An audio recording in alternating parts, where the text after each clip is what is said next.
Hello students, let's see this question. The question says the coordination number of AB in rock salt structure is. Rock salt structure में AB का coordination number क्या है? ठीक है? So आप कह लीजिए A क्या है आपका cation and B क्या है आपका anion. C for cation and A for and आपका anion. ठीक है? So rock salt structure के अंदर क्या होता है? ऑक्यूपेंसी देख लेते हैं केटायन एंड एनायन की। जो एनायन होता है वो आपका face centred cubic unit cell का फॉर्मेशन करता है, और अगर ये face centred cubic unit cell repeat होती रहे तो इसका मतलब क्यूबिक क्लोज पैकिंग का फॉर्मेशन करता है। ठीक है, जबकि जो केटायन होते हैं वो क्या होते हैं, ऑक्टाहेड्रल वॉइड्स को ऑक्यूपाई करते हैं। ऑक्टाहेड्रल वॉइड्स को क्या कर रहे हैं, ऑक्यूपाई कर रहे हैं।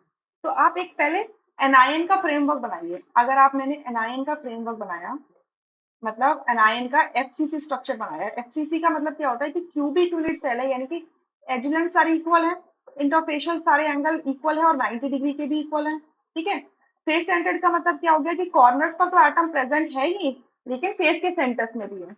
तो ये आपके क्या है, ये आपके एनायंस है जो कहाँ पर प्रेजेंट है, आपके कॉर्नर्स पर प्रेजेंट है। ठीक है, देखिए कॉर्नर पे प्रेजेंट है, साथ के साथ कहाँ पर प्रेजेंट है, आपके फेस के सेंटर में। ये रहा फेस का, टॉप फेस का सेंटर, बॉटम फेस का सेंटर, ये आपके बैक फेस का सेंटर, ये आपके फ्रंट फेस का सेंटर। ठीक है, लेफ्ट फेस का सेंटर एंड राइट फेस का सेंटर। ठीक है, तो ये आपके क्या है, एनायंस है। क्लियर। अब केटायंस कहाँ पे होंगे, केटायंस करेंगे हमारे ऑक्टाहेड्रल वॉइड्स को ऑक्यूपाई। अब ऑक्टाहेड्रल वॉइड्स कहाँ पे होने वाले हैं, देखिए एक ऑक्टाहेड्रल वॉइड्स तो आप वॉइड तो आपको बॉडी के सेंटर में दिखेगा। देखो एक ऑक्टाहेड्रल वॉइड आपको यहाँ पर बॉडी के सेंटर में नजर आएगा। देखो कैसे, ये क्या करेगा, इस इसके साथ सराउंड करेगा ऐसे करके। सॉरी, ये आपका कौन सा फेस होगा, अगर ये मैंने बैक फेस लिया है ना, ये वाला बैक फेस है ना, तो फ्रंट फेस का लेंगे हम। फ्रंट फेस के साथ में करेगा, ये इसका फ्रंट फेस।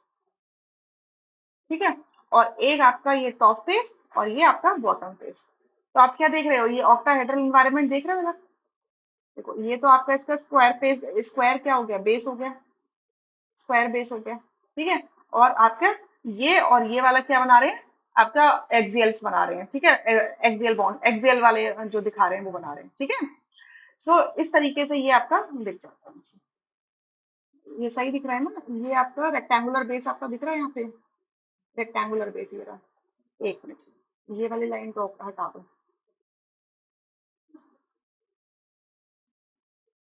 एक सेकेंड मैं आपको सही से ड्रॉ कर देती हूँ इसको।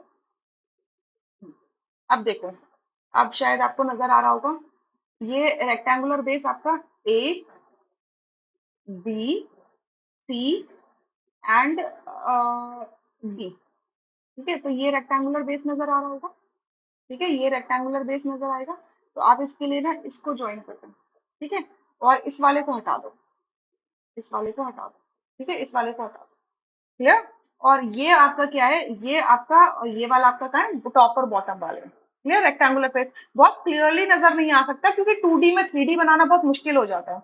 सो आप क्या देख रहे हो, ये जो ब्लू कलर का आपका कैटायन है जो कि ऑक्टाहेड्रल ऑक्यूपेंसी कर रहा है, इसको कितने एनायन सराउंड कर रहे हैं, 6। सो ये कैटायन का कोऑर्डिनेशन नंबर क्या हो गया, 6 हो गया। ठीक है, अब अनायन को देखो एक बार, एनायन को देखना। अब हमें पता है कि एक एफसीसी के अंदर जो टोटल एटम्स होते हैं वो 4 होते हैं। कहाँ से आते हैं 4, 8 कॉर्नर्स है और ईच कॉर्नर 1/8 का पोर्शन कंट्रीब्यूट करता है, प्लस 6 फेसेस हैं और ईच फेस 1/2 का कंट्रीब्यूशन करता है। तो ये टोटल मिला के कितने आ जाते हैं, 4। यानी कि इस पूरे एफसीसी के अंदर एनायन कितने होंगे, 4। तो इसके अंदर ऑक्टाहेड्रल भी कितने होंगे, 4 होंगे। यानी कि आपके जो ऑक्टाहेड्रल्स बनते हैं वो एक तो बॉडी सेंटर में बनता है और आपका एक बनता है एजेस के पास में, एजेस के थ्रू बनता है। तो अगर मैं आपकी कोई एक एज सेलेक्ट कर लूं, आप मान लीजिए मैंने ये वाली एज ले ली। ठीक है, ये मैंने एज ले ली, तो इस एज पर भी क्या होगा, एक कैटायन बैठा होगा। ठीक है, इस एज पर भी क्या होगा, एक कैटायन बैठा होगा। ठीक है, क्योंकि यहाँ पर क्या हो रहा है, इस एज पर ऑक्टाहेड्रल वॉइड का क्रिएशन हो रहा होगा।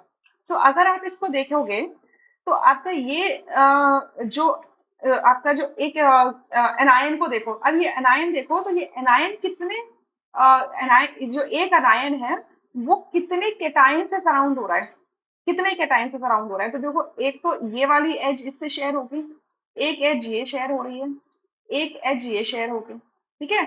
यहाँ पर इस तरीके से हो गया।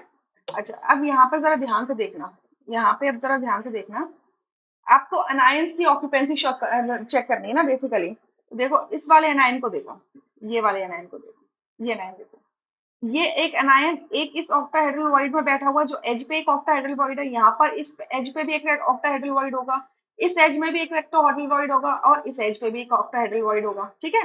सो एक तो ये कैटायन जो, सॉरी, ये जो रेड वाला एनायन है जिसे मैंने ब्लैक से सर्कल किया है, एक तो इसके साथ में नेबर कर रहा है, इसके साथ में नेबर कर रहा है, इसके साथ में नेबर कर रहा है, और इसके साथ में नेबर कर रहा है। ये तो एक फेस पे ही आप देख रहे हो कि नेबरिंग हो रही है, ठीक है। एक मतलब एक सिंगल यूनिट सेल के अंदर ही देख पा रहे हो कि ये वाली नेबरिंग हो रही है, ठीक है, एक एनायन की। उसके बाद इसके बाद एक ये जो बॉडी सेंटर में बैठा हुआ ये वाला कैटायन है, ये इसको नेबर करेगा, क्योंकि ये कैटायन भी तो ऑक्टाहेड्रल वॉइड में बैठा हुआ है। और इस फेस को, ये जो फेस है, ये जो मैंने फेस लिया है, ये फेस एक जो ऊपर बैठी हुई आपकी क्या है, एक और यूनिट सेल है, उसके साथ में भी शेयर हो रहा है। तो उस यूनिट सेल की बॉडी में भी तो एक क्या होगा, ऑक्टाहेड्रल वॉइड बनेगा।